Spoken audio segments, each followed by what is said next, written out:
Okay, let me show you one of the coolest photography tricks on earth. It is completely free. I came up with this idea, oh god, I don't know, 8 or 9 years ago. I got a call from a buddy up in New York. He's a photographer. He's talking about shooting a bunch of boats out in New York City, a bunch of fancy sailboats, I assume. And he came home and he couldn't really check his shots because it's such a bright sunny day on his LCD screen. I wanted to make sure he got his exposure right. It was just too bright, just too much light pouring down. And I've encountered this before. I used to live down in Florida, and it's actually helpful down there. But any bright sunny day, you don't have your laptop with you, just got your camera and your SD cards. You want to check your shots, and there's just too much light pouring in to check for proper exposure. I'm going to show you something that's totally free to make. And if you try to get a patent on it, I'll sick my lawyer on you because I came up with it first. No, but seriously. Let me unfurl it for you here and show you what it is. You can make one yourself, probably about a half an hour. I can make one a lot sooner than that. That's just because I've made them before. I've made these for a few people.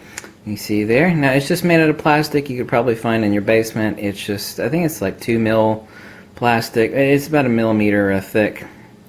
But here we have this, and this is a support underneath for pressing in with my thumb. Now I have a strip of Velcro, my Nikon D700 that I'm able to attach down here. This is perfect for checking your shots, and it's also very, very useful for doing live view macro photography and macro live view focusing in live view. And what I have this long strip of Velcro here for is support cinch that goes around the entire unit. And I'm doing this slowly so you can see what I'm doing.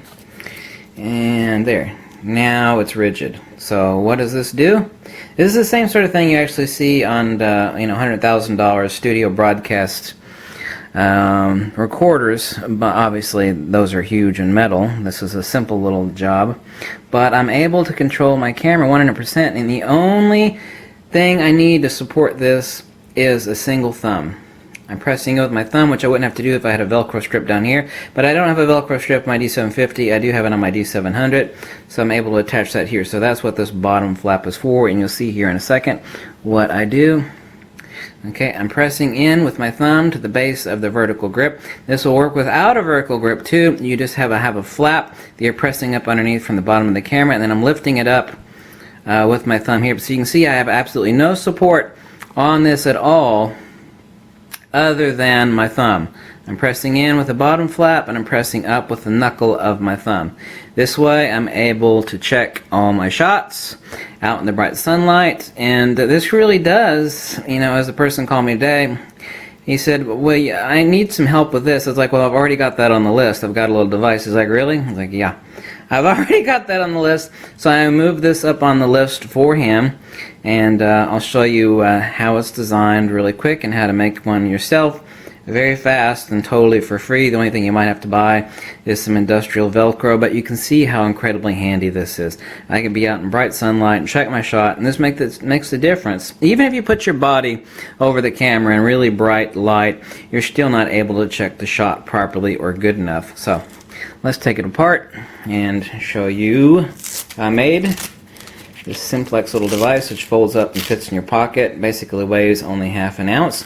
The only thing I have holding it together is on either side is black industrial duct tape, and then I have an industrial Velcro here on various spots so it actually folds up like so, like that. So the Velcro is all holding it together. But I only ultimately need Velcro in one spot, and that's where it can hold at the last section where it joins together right there. And also this strip of Velcro, the only purpose it serves is to actually keep it from doing this number while it's on the back of the camera. As I showed you before, I wrap it around for rigid support like that. Very, very simple. Now how you make this is whip out some construction paper, measure the back of your LCD screen, then you can measure these sections. You can see how I have it designed. You can see these are oddball shaped. They actually come up to the top. This is the base, this is the back flap. Like I said, the same thing applies if you're not using a vertical grip, just using a DSLR. This flap would be longer, and then you'd be supporting it not from the back of the vertical grip, but from underneath the base of the camera. Now I have another one of these that I made that's longer, and it has a hole drilled in the center for the tripod socket, and then I just fold this whole thing up underneath like origami up underneath the camera. So I'm able to velcro the whole thing up flat and closed up underneath the back of the camera, and when I want it I just undo it and bring it back, especially if I put this camera on a tripod doing flower or insect shots, doing macro photography. I'm actually using live view focusing. I'm able to bring this up in the bright sun, boom, stick it on the back of the camera, press up underneath here, able to do great live view focusing even though the sun is beating me over the head with the sledgehammer. Here's the top section, you can see is the longest because I'm actually, obviously for sun protection, it's wider. This is the base section. Both of these are the two sides. You can actually see how it slopes in like this to meet the top. You can design yours however you want, but this is what I found to be the best. And you can see that the bottom here is articulated at one joint, so it's actually able to get around this bump where the screen meets the vertical grip. But as I said, design this with construction paper first, and once you got it, you just lay the construction pieces out on the plastic, trace it, cut out the plastic, and you just tape it together with industrial duct tape. And then just one piece, you only ultimately need one piece of, one strip of Velcro on the unit here and here. These are just so that it's able to fold up completely flat like this, and the Velcro holds it all together. That's what that's for. Actually, I did that the wrong way. Oh, there we go. And then like this, and then it's done. So I hope you thought that was neat. It is definitely handy.